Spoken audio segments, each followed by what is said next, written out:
Bueno, ahora sí, bueno, vamos con el contenido de la clase. Hay una palabra muy grande entre nosotros, Flor. Exactamente, la razón. La razón es una idea fundamental para entender esta época y los pensadores que vamos a ver hoy. Ya Descartes, en la obra El discurso del método, en 1637, hay como una idea del mundo, o sea, el mundo de las ideas empieza a tener, prevalece por sobre la realidad. La razón empieza a estar vinculada ya a la organización de la sociedad y basta al hombre, es como suficiente, una exagerada o una muchísima confianza en la mente humana y es lo que va a organizar la sociedad. Además está vinculada con esta idea de se enfrenta un poco a lo del antiguo régimen, a la superstición y la ignorancia. Entonces como que hay un cambio de paradigma en ese sentido. Estás diciendo que lo que no es racional empieza a ser considerado como algo ignorante, algo menor, algo que no vale. Claro, se relaciona también el cambio, o sea, es importante marcar la ruptura ahí un poco con los pensamientos del antiguo régimen, en ese sentido, con la superstición, con ese tipo de pensamientos Claro. que por ahí estaban más vinculados con la Inquisición. Exacto. Entonces, incluso acá, como vamos a ver, los pensadores estos van a racionalizar el castigo, van a intentar racionalizarlo. Entonces, por eso también es fundamental y lo vamos a ir viendo ahora. Otra idea muy importante que vamos a ver es esta, ¿no? Claro, bueno, el utilitarismo también es importante entenderlo y tenerlo en cuenta para estos pensadores que vamos a ver ahora, no solamente Sobre todo Jeremy Bentham. Bentham y también bueno, y Beccaria. Ahí podemos nombrar a Hume como una influencia en el pensamiento. La idea de Hume, por ejemplo, en relación ya esta idea del utilitarismo, los derechos ya no se justifican porque son naturales o divinos, sino que se justifican porque hacen más feliz a la sociedad, o sea, son útiles.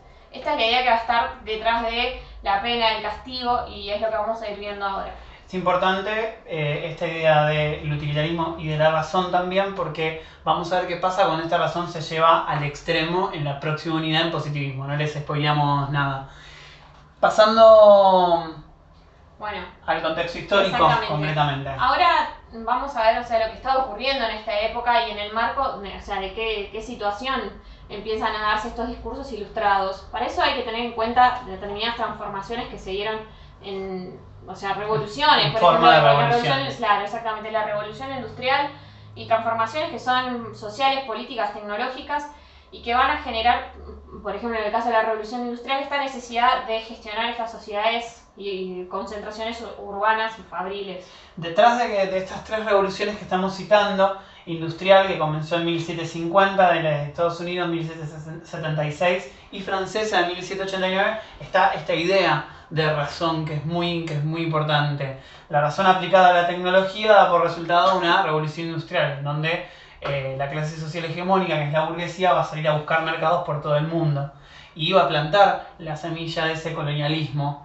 que va a comenzar en este momento. La de los Estados Unidos y la Revolución Francesa van a dar primero instrumentos en materia de derechos humanos muy importantes que todavía seguimos estudiando. La Carta de Virginia de 1776, por ejemplo, la Declaración, de Virginia de 1776, la Declaración de los Derechos del Hombre y del Ciudadano de 1789, son instrumentos del derecho penal, de los derechos humanos liberales y archirequete conocidos por todos, que nacen en este momento.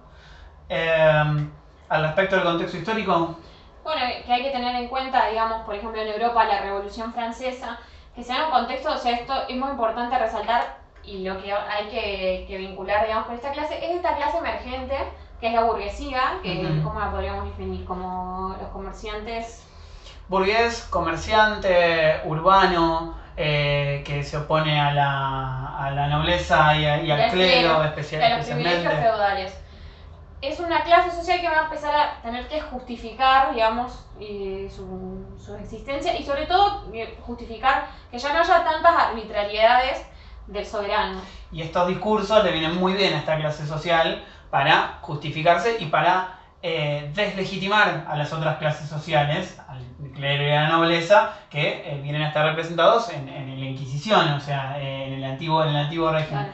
Importante destacar, perdón. La Inquisición como tal no deja de existir. De hecho, existió hasta fines del siglo XIX como régimen, pero vamos a encontrar con que no va a ser el discurso central en cuanto a la cuestión criminal, sino que va a ser, va a existir, pero no va a ser el discurso central, sino que van a ser estos discursos racionales de los que estamos hablando, los centrales, ¿sí? Con todos los autores que vamos a nombrar en un ratito.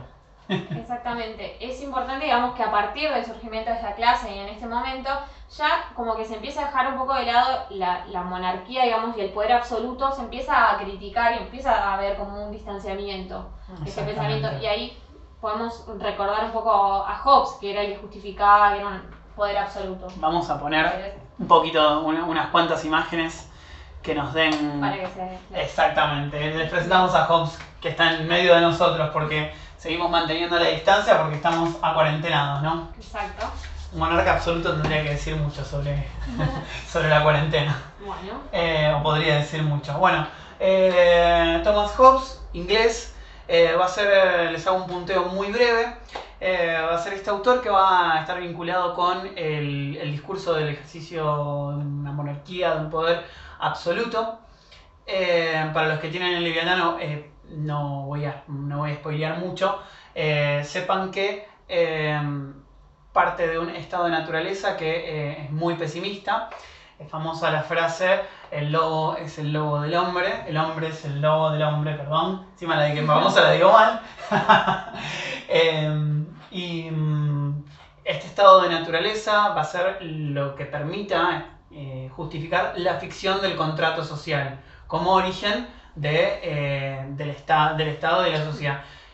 Este contrato social no existe como tal. Es una ficción, es importante porque el otro autor que vamos a ver, que es Locke, también habla de un contrato social, al igual que todo el resto de estos autores que se pueden considerar contractualistas. Bueno, en el caso de Hobbes, este contrato está firmado o implica la cesión de libertad por parte de los ciudadanos. ¿Para qué? Para que no se vuelva este estado de naturaleza que es una guerra total de hombres contra hombres. Podríamos decir que el miedo es lo que lleva a constituir un contrato. Exactamente. Oponerse al contrato en este caso es imposible, no existe el derecho de resistencia. Hablábamos en el video anterior la subversión contra el Estado democrático. Bueno, en este caso no existe una idea que pueda oponerse al contrato. Y acá tenemos que, ya la vieron brevemente, el Leviatán. El soberano formado por todos los miembros del pueblo, que gobierna a través de la persuasión, con el báculo, y la fuerza, con la espada. Esta es la tapa del libro del Leviatán de Hobbes. La van a ver en internet, y acá abajo se extiende, no lo pusimos porque es muy grande, toda como si fuera un pueblo, como una nación, un montón de casas, significando que existe ese monstruo que gobierna por encima de todos nosotros. El siguiente contractualista, muy breve, Locke, que tenía cara de bueno, justamente porque parte de una concepción del hombre un poquito más amable. Él dice que el estado de naturaleza era muy beneficioso, era bueno para el hombre, y que se firma el contrato para perpetuar este estado de naturaleza donde el hombre es bueno. Obviamente esta es una concepción antropológica que tenía cada uno, que parece que no guarda relación con la realidad, pero es algo es un punto de partida del que los autores van a partir, y es muy importante para su teoría. ¿Existe entonces el derecho a resistirse en el marco de la concepción de Locke? Claro, porque también hay algunos derechos que son naturales, digamos, que no se le ceden al soberano. Exacto. Entonces, la idea del soberano es respete esos derechos naturales y permita, digamos, que... la paz. Exactamente. Y permita que subsista la paz. Vemos que esto es un elemento que se toma del discurso anterior, la idea de que existe un derecho natural inherente al hombre. no ya venido desde el cielo, sino que se deduce o se racionaliza. Ahí podemos decir que empieza a surgir un poco la idea de los límites del Estado. Exacto. Acuérdense que estamos hablando del momento en que se delimitan los estados nacionales. Claro. ¿Se acuerdan de esa definición de teoría del Estado? Que el Estado es territorio, población y soberanía. Una definición clásica que viene de estos siglos. De hecho, cuando empiezan a surgir el Estado moderno, en el sentido que lo entendemos ahora, y de estos Estados-nación, empieza también esta idea del ciudadano. Que empezamos con los primeros problemas, qué es ciudadano, qué no es ciudadano. ¿Quién pertenece, quién no pertenece? Claro. Sí, exactamente. La mujer tampoco. No, ciudadano, claro, ciudadano es todavía un hombre. Hasta el positivismo, de hecho, ciudadano es un hombre. Cero feminismo, no. Todavía no. Falta.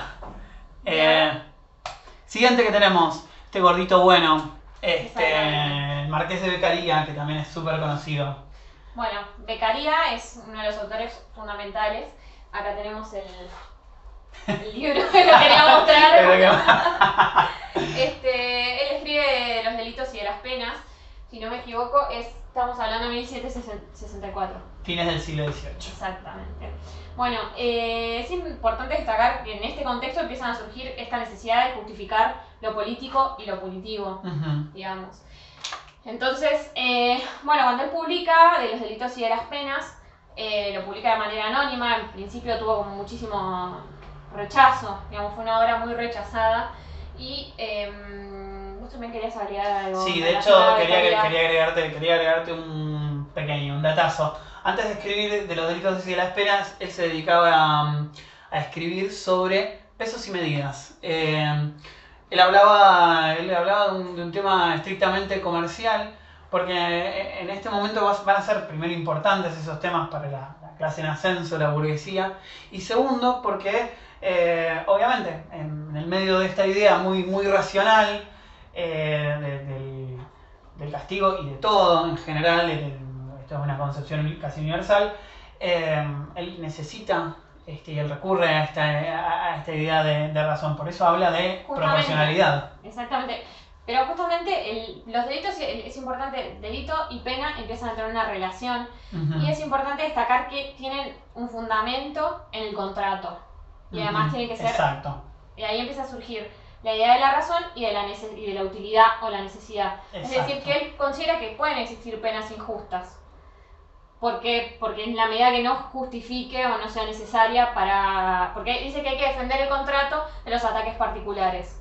Entonces, en ese sentido empieza a poner como un límite a lo que sería el principio de legalidad. Entonces empieza a poner un límite porque dice, bueno, por un lado es un límite para la aplicación de los jueces que no sea arbitraria, ¿no? Que dice, y que el legislador es quien tiene que decir qué hechos son delito en base a la necesidad, ¿no? De protección del contrato. Se entiende. Esa es como la idea.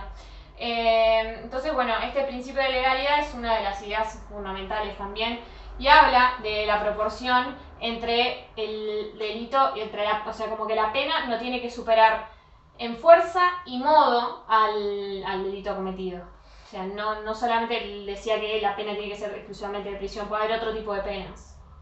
Sí, exactamente. Importante esto porque se va viendo que van naciendo los principios de lo que es el derecho penal liberal, o sea, el que estudiamos en la facultad. No me acuerdo si lo decíamos en el anterior video o no, pero este es el origen de todo el derecho que nosotros estudiamos en derecho penal. Y habla también algo importante que me olvidé decir, es de la publicidad de los actos de gobierno. Claro, del delito y de la pena, para que pueda haber una prevención, digamos, que la gente, o sea, en base a la utilidad, que puedan medir y elegir si querían o no cometer un hecho delito. La medida del castigo entonces se va a estar dada por la racionalidad. Volvemos a hacer hincapié en esto. El siguiente, que le gusta mucho a nuestra titular, es muy famoso, Jean-Paul Marat. Jean-Paul Marat, bueno. ¿Qué podemos decir de Marat? Que lo presentamos en este cuadro que es muy famoso. Era un revolucionario. Bien, era un revolucionario. Lideró la Revolución Francesa y murió asesinado. Vamos a hacer el cordé. Lo apuñaló en su bañera porque tenía un problema en la piel. Entonces él escribía y era tan fanático y como tan convencido de sus ideas, tan entusiasta de sus ideas, que nunca paraba de trabajar. Por eso se lo presenta escribiendo. Y bueno, está acá en una bañera, ¿no? No se ve tanto en esto, pero bueno, es un dato biográfico que voy tirando. Sobre todo porque el cuadro también es muy famoso. Bueno, es importante tener en cuenta que realizó